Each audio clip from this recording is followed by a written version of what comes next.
Il y a fort longtemps, dans une petite ville, vivait un vieux fabricant de jouets qui s'appelait Geppetto. Il vendait les jouets en bois qu'il fabriquait lui-même pour gagner sa vie. La seule chose que le vieil homme regrettait dans sa vie, c'était de ne pas avoir d'enfant. Un jour qu'il se promenait dans les bois, il trouva la bûche parfaite pour fabriquer son nouveau jouet. C'est exactement la bûche que je cherchais. Je vais faire une magnifique marionnette avec ça. Geppetto prit la bûche sur son épaule et l'emporta dans son atelier. Il posa la bûche sur sa table et commença à la sculpter. Mais soudain, il se passa une chose incroyable. Il entendit une voix sortir de la bûche. Geppetto fut d'abord très étonné, mais il se dit ensuite qu'il devait s'être trompé. Il continua à sculpter, mais il entendit la voix une seconde fois.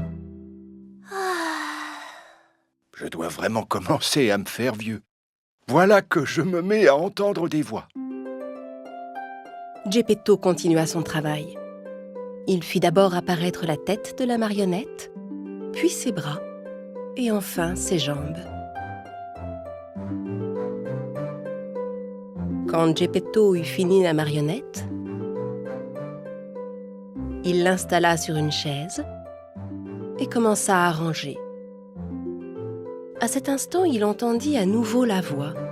« Bonjour !» Geppetto regarda autour de lui, étonné, mais il ne vit personne d'autre que la marionnette en bois. Il reprit donc son travail. Après un court instant, la marionnette sauta de la chaise et se mit à danser dans la pièce. En voyant cela, Geppetto eut bien du mal à ne pas s'évanouir. Ben ça alors, cette marionnette est vivante. Bien sûr, ce n'était pas un vrai petit garçon, mais il riait, parlait et dansait comme s'il en était un. Geppetto prit la marionnette dans ses bras. À partir de maintenant, tu t'appelleras Pinocchio, mon garçon. Geppetto et Pinocchio commencèrent ensemble une vie heureuse. Puis le moment arriva pour Pinocchio d'aller à l'école. Geppetto n'avait pas assez d'argent pour acheter à Pinocchio ses fournitures scolaires. Alors il vendit son manteau et donna l'argent à Pinocchio. Pinocchio prit l'argent et se mit joyeusement en route pour l'école. Il contemplait les boutiques, les gens et les marchés qu'il croisait en chemin. Soudain, il vit un attroupement devant lui. Pour aller voir ce qu'il se passait, il se fraya un chemin au milieu de la foule.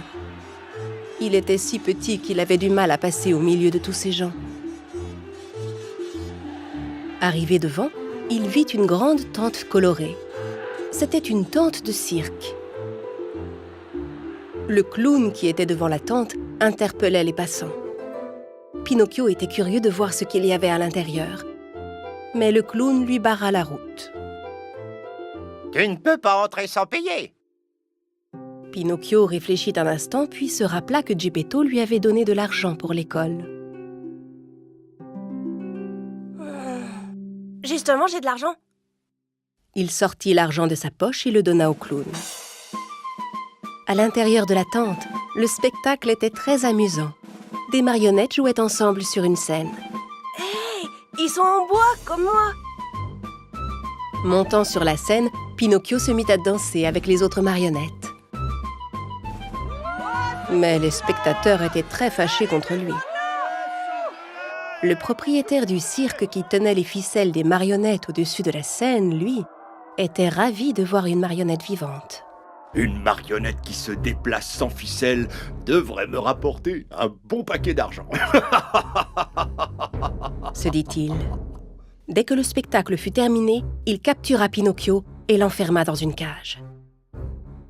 Pinocchio regrettait beaucoup de ne pas avoir écouté Geppetto et de ne pas être allé directement à l'école. Il se mit à pleurer.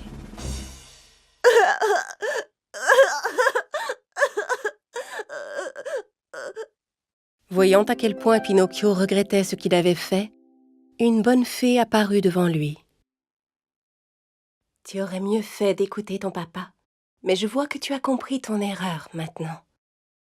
C'est pourquoi je suis venue pour te sauver. Mais tu ne dois plus jamais recommencer. Tout content, Pinocchio essuya ses larmes. Mais je n'ai plus d'argent maintenant. Comment je vais pouvoir aller à l'école? La bonne fée lança un sort et l'argent réapparut dans la main de Pinocchio. Cette fois, ne gaspille pas cet argent et va tout droit à l'école. La bonne fée fit sortir Pinocchio du cirque. Pinocchio reprit le chemin de l'école en chantant gaiement.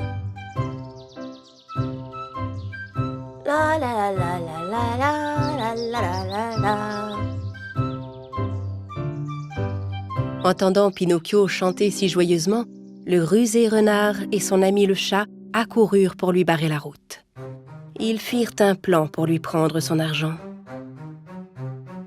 Où vas-tu comme ça d'un air si joyeux, mon garçon? Je vais acheter des fournitures scolaires pour aller à l'école. Tu n'as pas assez d'argent pour t'acheter ce qu'il faut. Si tu suis bien nos conseils, tu gagneras beaucoup plus. Quel conseil? Si tu nous confies ton argent, nous irons le planter dans le champ magique pour faire pousser un arbre à argent. Tu n'auras plus qu'à venir cueillir l'argent chaque fois que tu en auras besoin. Le naïf Pinocchio crut tout ce que le renard lui disait et lui donna son argent.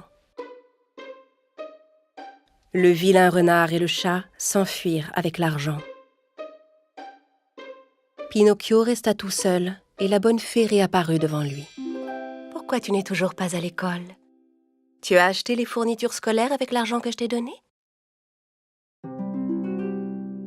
À vrai dire, la fée savait parfaitement que Pinocchio avait donné son argent au renard. Elle le mit en garde. « Surtout, ne me mens pas, ou bien tu seras puni. » Pinocchio n'écouta pas la fée et lui dit un mensonge.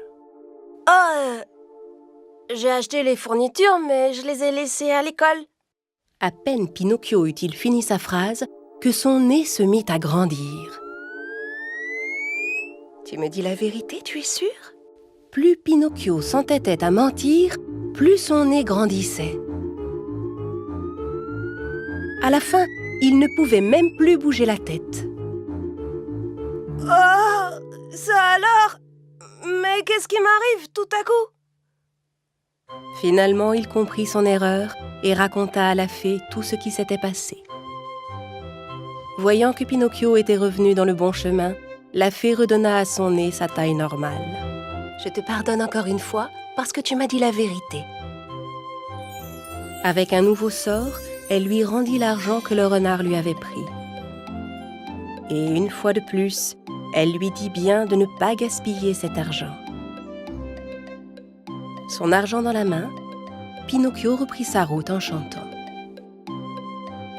Mais cette fois, il dut affronter une autre sorte de danger. Le propriétaire du cirque qu'il avait capturé se tenait juste devant lui. Il était très en colère que Pinocchio se soit échappé et il était bien décidé à le punir. Il attrapa Pinocchio et le jeta dans la mer. Quand Pinocchio tomba dans l'eau, il ne coula pas. Il flotta simplement à la surface parce qu'il était fait de bois. Pinocchio aima beaucoup cette sensation et commença à nager en remuant ses bras et ses jambes.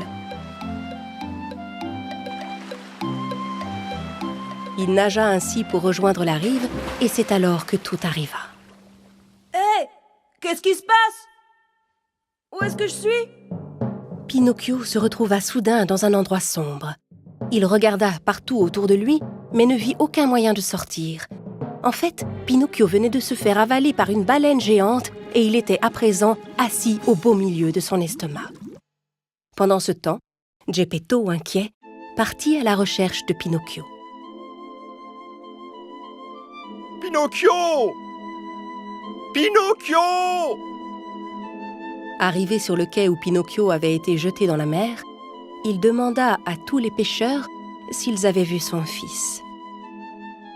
Un des pêcheurs se rappelait avoir vu le garçon et il raconta à Geppetto comment il était tombé dans l'eau. Geppetto demanda au pêcheur de l'aider. Sachant que Geppetto était un brave homme, le pêcheur accepta bien volontiers de l'aider. Il lui prêta un petit bateau pour aller sauver Pinocchio. Geppetto monta dans le bateau et se mit à naviguer. Quelques instants plus tard, une tempête éclata. Le petit bateau ne résista pas aux énormes vagues qui se soulevaient et il chavira. Geppetto se retrouva seul au beau milieu de la mer. Geppetto était âgé et il ne savait pas nager. Le pauvre homme se mit rapidement à couler. À cet instant, la baleine géante qui avait avalé Pinocchio avala également Geppetto. Le vieil homme glissa le long de sa gorge jusque dans son estomac. Là, il entendit la voix d'un enfant.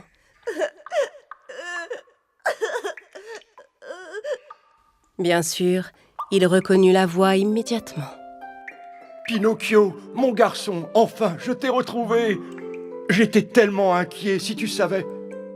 En entendant la voix de son papa, Pinocchio, en larmes, serra très fort Geppetto dans ses bras.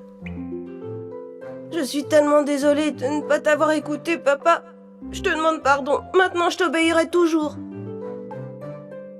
Voyant que cette fois Pinocchio était sincèrement désolé, la bonne fée décida de le sauver. Elle fit sortir Pinocchio et Geppetto du ventre de la baleine et les ramena sur la rive. À partir de ce jour, Pinocchio devint un garçon sage et avisé qui écoutait toujours son père. Il allait à l'école tous les jours et quand il sortait, il rentrait vite à la maison pour aider son père dans son atelier. Voyant quel gentil garçon il était devenu, la bonne fée décida de récompenser Pinocchio. Une nuit, alors que Pinocchio était endormi, elle s'approcha de son lit et déposa un sort sur lui. Le matin, Pinocchio se réveilla et s'apprêta, comme tous les jours, à partir à l'école. Mais quand il descendit de son lit, il se rendit compte que quelque chose avait changé. Il regarda d'abord ses mains, puis son corps. Il n'en revenait pas. Il n'était plus fait de bois comme auparavant. Il était devenu un vrai petit garçon. Il sauta de joie et courut voir son père. Papa! Papa! Regarde-moi! Quand Geppetto vit que Pinocchio était un vrai petit garçon, il fut tellement heureux. Mon fils, mon vœu est exaucé, tu es un vrai garçon. Le père et le fils se prirent dans les bras avec des larmes de joie. Pinocchio ne mentit plus jamais et son petit nez resta toujours comme il était.